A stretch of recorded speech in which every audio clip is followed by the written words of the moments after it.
どうも、ダイキングです。本日も動画見ていただきありがとうございます。今回は AirPods Pro 第2世代、この最新型のですね、3ヶ月の正直レビューをね、やっていきたいと思いますよ。今回はもう尺とかはね、気にせずに、もう徹底的にレビューしていきたいかなと思いますんで、自分の必要なとこだけね、見てもらえばなと思います。結構しっかりとですね、長期間使ったので、前回のレビュー1週間レビューだったんですけど、正直にそのいい点ももちろんなんですけど、いまいちな点もね、お話ししたいかなと思います。その上でやっぱ皆さん気になるのはね、買うべきかどうかっていうところだと思うんですよね。ここもね、しっかりね、お話ししたいと思いますんで、本当にね、僕の元にもその AirPods Pro どうですかみたいなところ、買った方がいいんですかみたいな質問がですね、2億回ぐらいね、聞かれましたので、本当皆さんのね、気持ちがね、非常にわかります。ワイヤレスイヤホン時代ね、もうね、めちゃめちゃありますし、AirPods Pro の価格がね、約4万円というところで、なかなかそう軽い気持ちでね、買えるものじゃないと思うんで、僕もいろいろ悩みながらね、購入してますので、仕事だからね、即買いしたんですけども、結論から言うとでも個人的にはすごいね、気に入ってます。めちゃめちゃいいんですけども、今回動画の中で、できる限りね、こう分かりやすく、カジュアルに AirPods Pro のこの全てね、魅力みたいなところも全部レビューしますので、僕の体験談を含めてね、お話ししますので、ぜひ購入の時の不安をちょっと払拭できるようなね、そういった助けになればなと思います。ぜひね、コメントとかで質問いただいてね、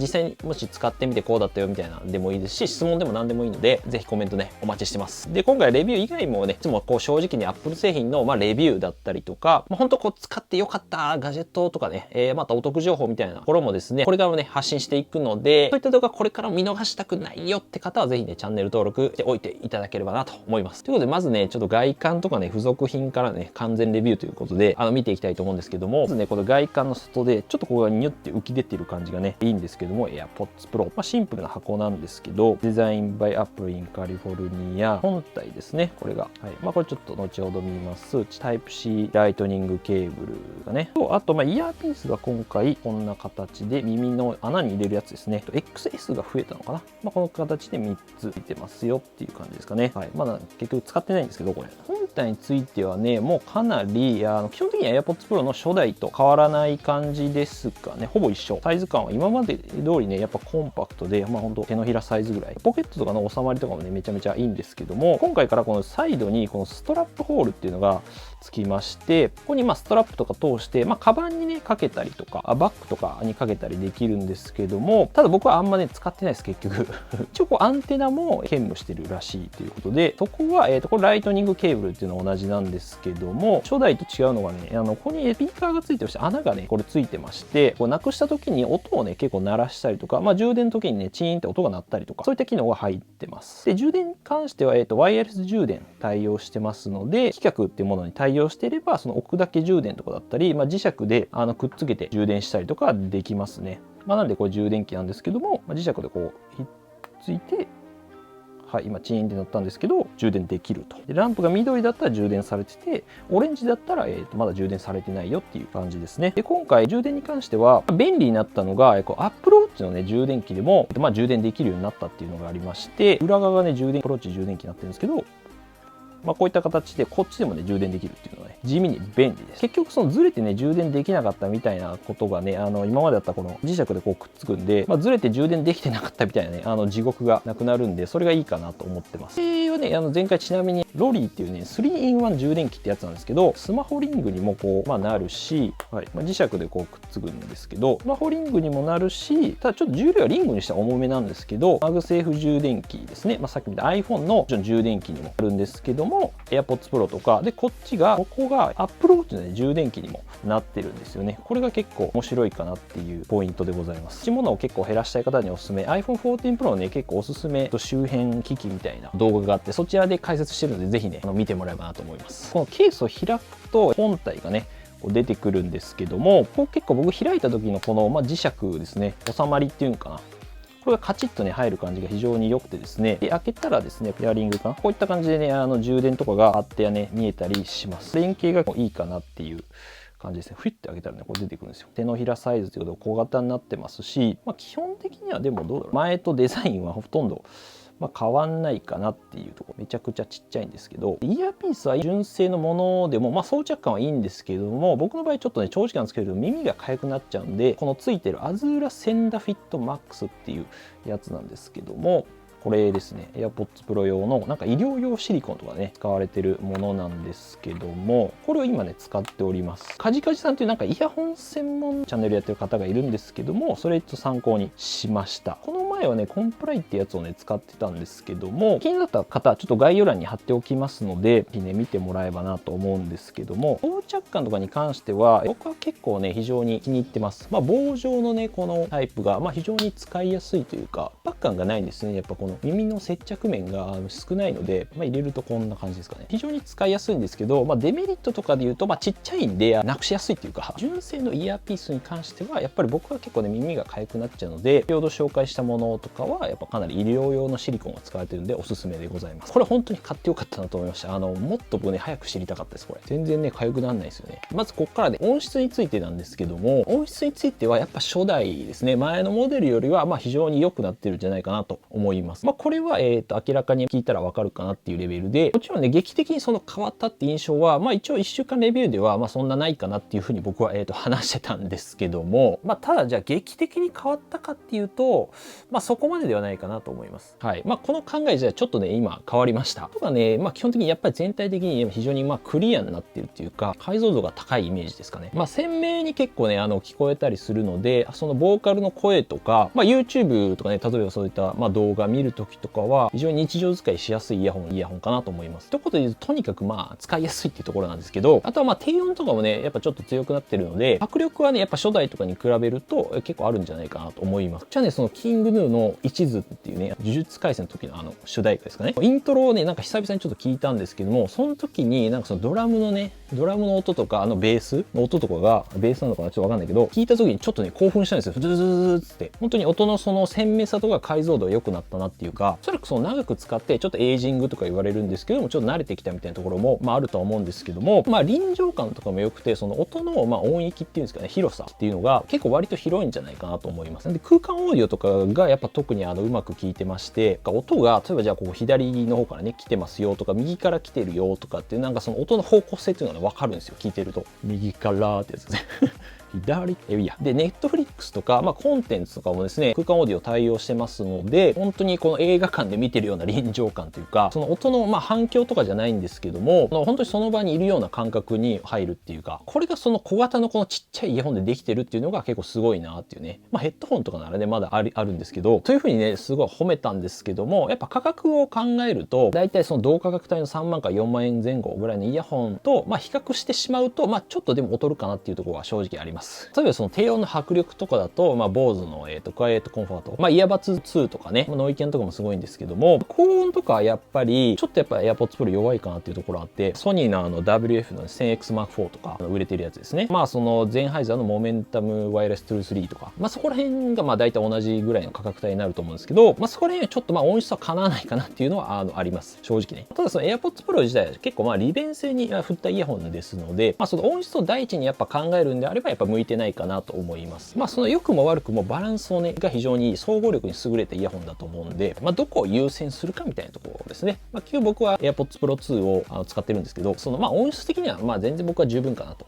思います。はい。で、続いてノイズキャンセリングについてなんですけども、今回のこの AirPods Pro 2にはH2 チップっていうね、搭載されてまして、小さいチップ、その Apple シリコンというものがね、いわゆる入ってるんですよね。Apple が独自で開発したものが。結構頭良くなってて、なかなかすごい処理をね、してくれるんですけども、そんなのはどうでもよくてですね、それが生きてるのがやっぱそのアクティブノイズキャンセリングなんですよね。で、一応 Apple が言うには最大でその2倍のノイズキャンセリング性能ですね。前の AirPods Pro に比べて。結論を言うと本当この最強クラスにめちゃめちゃ強いですね。一応 BOSE のそのさっき言ったクワイエットコンフォートとかね、イヤバツ2が一番強いんじゃないかっていうふうに言われてるんですけども、多分おそらくそれに次ぐぐらいの、ほぼもう最強クラスと言っていいと思いますね。イヤホンの中ではほぼ2番目とかに強いんじゃないかなと思います。初代の AirPods Pro 自体も相当そのノイズキャンセリングは、結構強い部類ではあったんですけども、さらにその上を行くっていうかね、感じですかね。ほんとつけた瞬間にこうなんか精神と時の部屋じゃないけど、おおみたいなすごいんですよね、結構。ほんとエアコンの音とか車とかそういった騒音とかはかなり消してくれるかなと思います。車の走ってる音がなんかスーって音なんですよ。ブーンって音スーってなるんですけど、はい。で、実際ちょっと今回外でね、試してみたんですけど、Apple Watch で、騒音っていうのが見えるんですけど、音のデシベルっていうのが数値で。で、実際カフェでちょっとうるさめだったと思うんですけど、だいたい65デシベルぐらいこのカフェの騒音が、これがノイキャンオンにしたら状態がこれ書かれるんですけど、だいたい35から40前後ぐらいの、半分まで、半分に近いぐらいの60か70ぐらいがだいたいカフェの行った時のちょっと人がガヤガヤ喋ってるからちょっとうるさいかなって感じるぐらいで、35か40前後だとだいたい図書館とかなんかだいたい昼間の静かな住宅地とかぐらいの、音になると。で、あと車がこう通るね幹線道路みたいにとかってみたんですけども、だいたいね70から80デシベルぐらい、結構車がブーンって、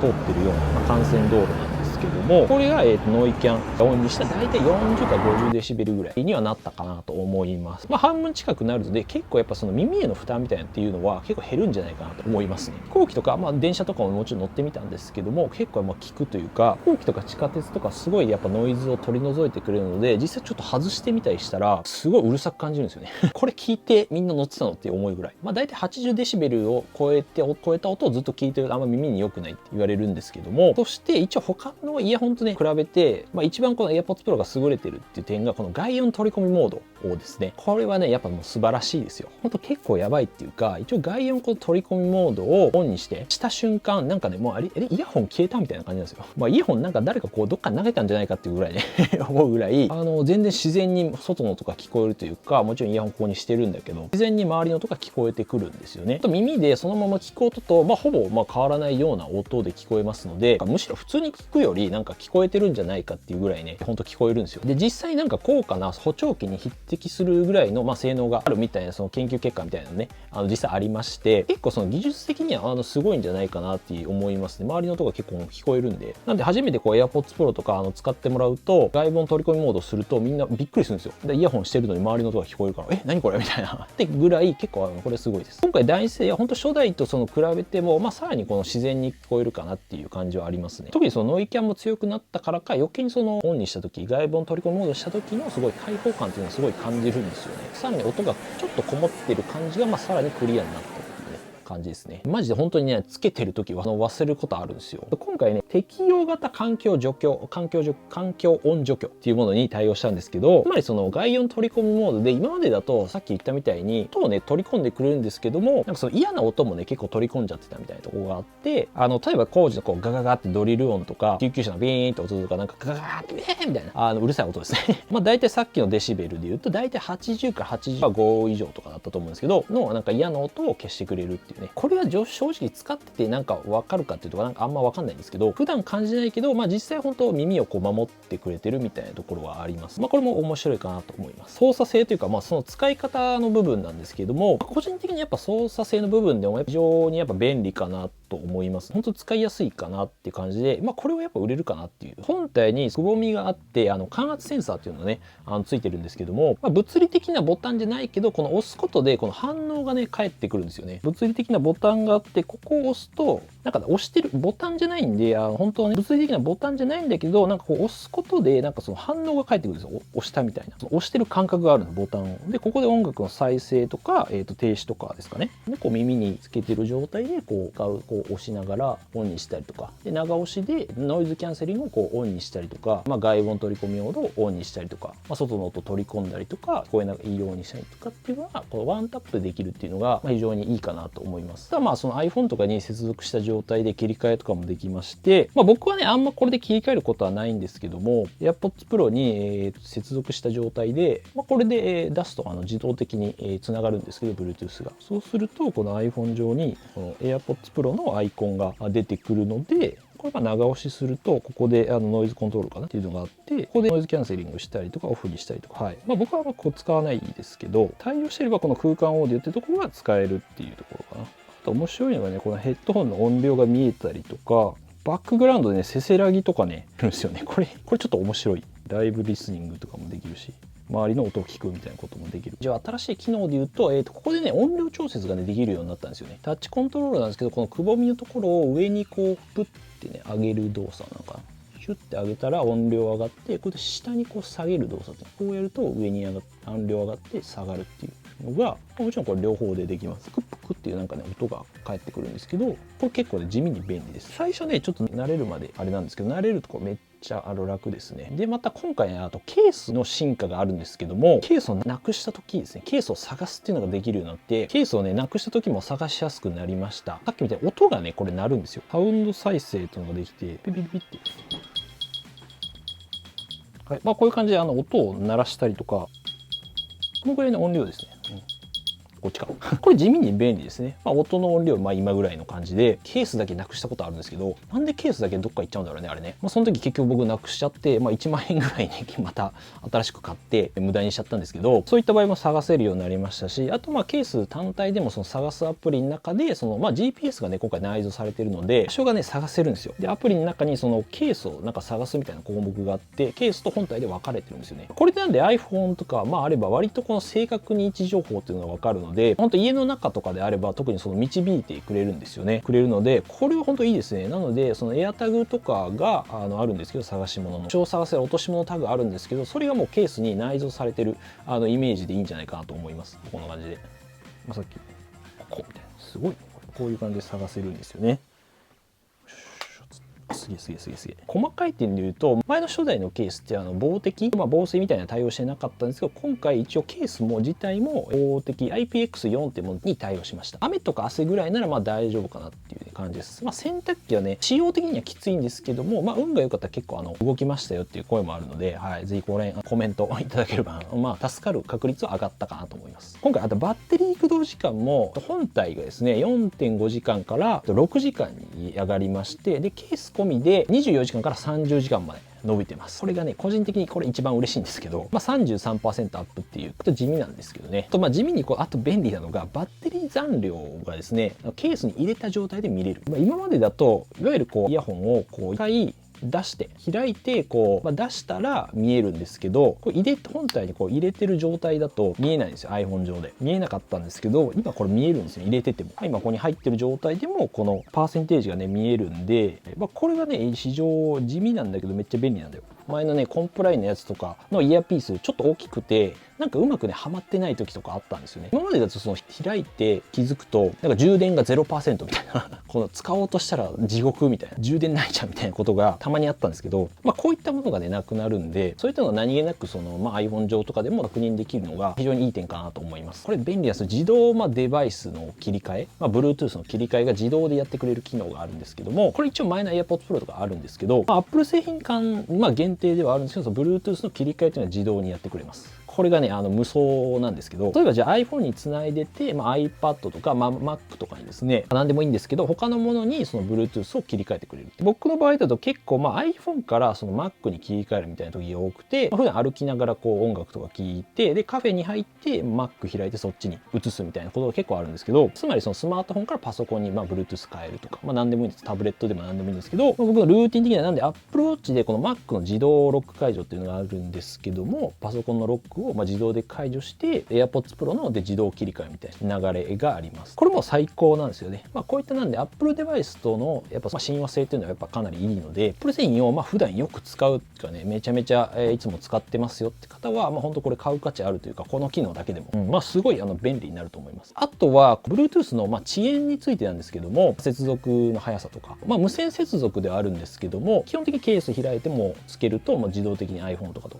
つながるんで、これもかなりスムーズですし、無線接続だけどその遅延ですね、動画見てて動きと声が例えばずれてるとかね、そういった場合もイヤホンもあるんですけども、やっぱ AirPods Pro やっぱそういったことほぼないですね。本当にゲームとかやってみてももちろんね完璧かって言われるとちょっと厳しいんですけど、ほぼ合ってるというか、その本当にシビアなね音ゲーとか、そういうのはシビアなゲームとかはさすがに 100% は無理だけど、ほぼでも完璧に近いんじゃないかなと思います。あと個人的には結構動画をこの Final Cut Pro とかで編集してるんですけども、その動画編集時の訪れとかもなくて、本当カジュアルにカフェとかでね、周りにそうやって人がいるような環境とかでも結構飛行機とかカフェとかでもね普通に編集したりできるんで、ここら辺が結構ね気に入ってます。ということでかなりね長めに喋ってきたと思うんですけども、ちょっと良かった点といまいちな点を3つずつぐらい簡単にちょっとまとめようと思うんですけど、で今回まず良かった点1つ目としては、まずバッテリーですね。やっぱ駆動時間が上がったっていうところですかね。一応初代使ってた時の、僕の本当最大の悩みだったのがバッテリーが切れるっていうね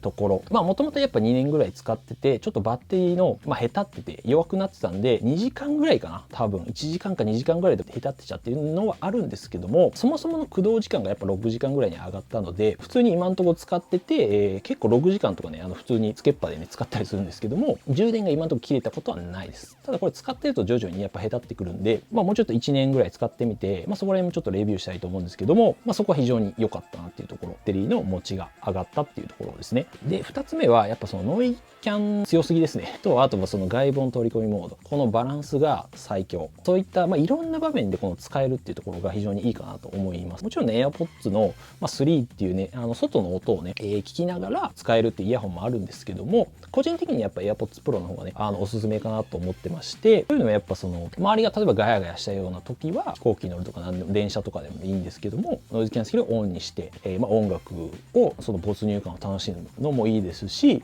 ちょっとね、散歩とか僕はね、朝するんですけども、そういった時やっぱ自然の音とかを取り込みながら、歩きたいと、周りの音も聞きながらっていう時は、外部音取り込みモードオンにして使えば、そういった周りの音を取り込みながら使うっていう使い方もできるので、これが場面によって使い分けれるっていうのは非常にいいかなと思いますっていうところは非常におすすめ。めっちゃいいです。というところで結構 AirPods Pro の方が、僕はおすすめです。で、3つ目とした点としてはやっぱそのケースを探せるっていうところ、利便性のところになると思うんですけどやっぱ充電とかも非常にこうやりやすくなっているっていうところですかね。やっぱりよくね本当に周りの人でもいるんですけども、めちゃめちゃなくしてる人とかいるんですよね。AirPods あれどこ行ったみたいな。小型なので便利な分ですね、やっぱりそのなくしやすいというか、僕も結構ねなくすタイプなんですけど、で大体やっぱなくす時ってケースと一緒になくすじゃないですか。本体で落とすっていう時もあるとは思うんですけど、でそれでやっぱケースの例えば音を鳴らせるとか、位置情報が結構正確に分かるっていうのは、これ非常にありがたいんじゃないかなって思います。僕も結局ねケース1回なくして消えちゃったんで、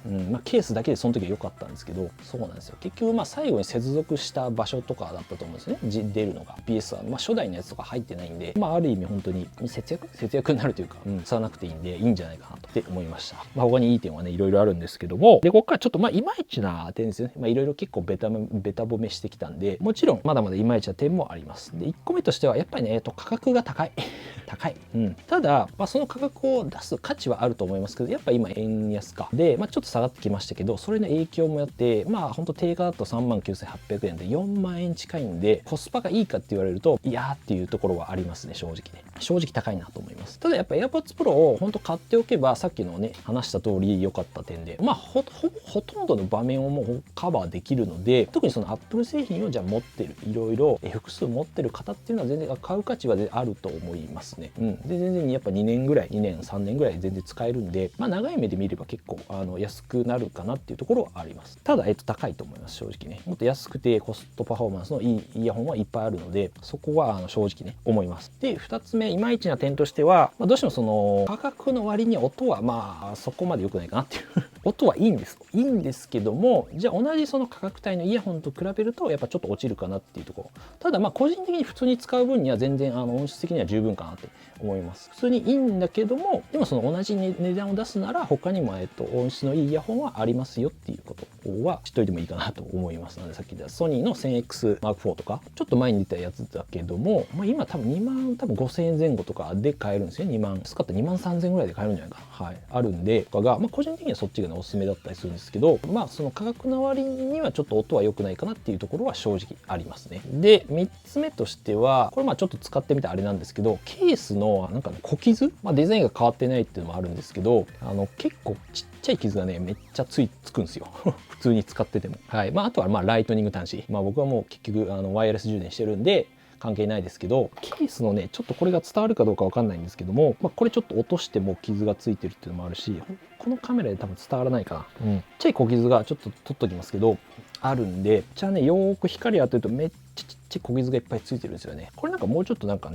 傷がつかないような仕様にならないのかなっていう、その結構高いしさ、ちょっとマットにするとかあるじゃない。ちょっとどうにかならないのかなアップルさんっていう感じはあります。でじゃあ最後、その買うべきかどうかみたいなところですよね。なんですけども、僕個人としては本当に買ってよかったなと思ってます。価格は価格ですけど、さっきみたいなその外でじゃあ結構カフェでね僕作業すること多くて、そういった作業時に活躍しますし、普通に周りの音を少なくしてくれるみたいななところもあるし、集中力が上がったりとか、普通に音楽とかも聴きたいですし、その騒音からの結構ストレスの解放みたいなところ、結構本当に音からのストレスって、意外とねあるんだと思います。これ想像以上にあると思います。なんで外して生活してみると、こんな俺いつも音聞いてたんだみたいなのあるんで、ここにやっぱ価値、なんかそのお金を出す価値は僕はあるかなと思います。ちょっとポイントのところで言うと、1個目としてはやっぱ Apple デバイスをまずその、結構複数以上持ってるかみたいなとか、その使う頻度とかですかね。iPhone とか iPad、Mac とか持ってて、Apple Watch とかもそうですけど、で結構高い頻度で毎日のように使ってますみたいな方だったら、これは絶対買った方がいい。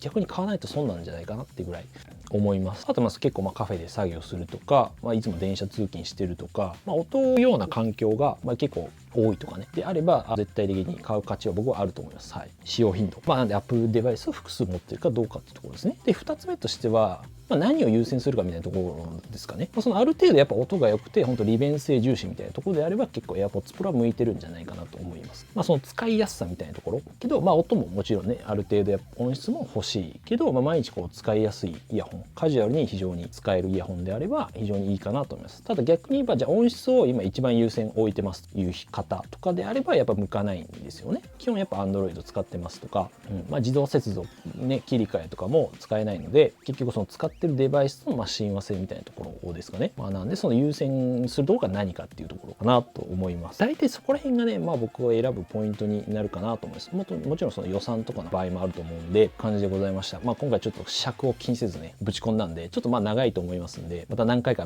見直してもらえばなと思います。一応 AirPods Pro の初代もねあるんで、この初代と今回したレビューした2がね第2世代があるんですけども、これからでただその初めて買う人に関しては、僕は第2世代買った方がいいんじゃないかなって思います。ちょっと1万ぐらい乗せて、性能、音質も良くなってるんで、長い目で見たら、非常にやっぱ第2世代の方がコストパフォーマンスがいいんじゃないかなと思います。特にやっぱ初代の AirPods Pro を、僕も2年以上ね使ったんですけども、結構そのバッテリーの劣化が結構やばかったので、もともとのその、バッテリー時間が長いんで、ちょっと劣化しても多分2年3年ぐらい使うと思うんで、劣化してもまだ多分使えるレベルにはあると思うんですけど、もともとやっぱ 4.5 時間しかないんで、もう2時間ぐらいになっちゃったんですよね。2年3年ぐらい使うと、途中で買い替えるっていう手もあると思うんですけど、それとはちょっと最初からね1万ぐらい乗せれば今買えるんで、とはいえね、とにかくでも安く AirPods Pro ね使いたいみたいな、価格を抑えてまずはちょっと使ってみたいっていうのであれば、初代を買うのも全然僕はありだと思います。他にもいろいろあるんで、ちょっと概要欄とかにも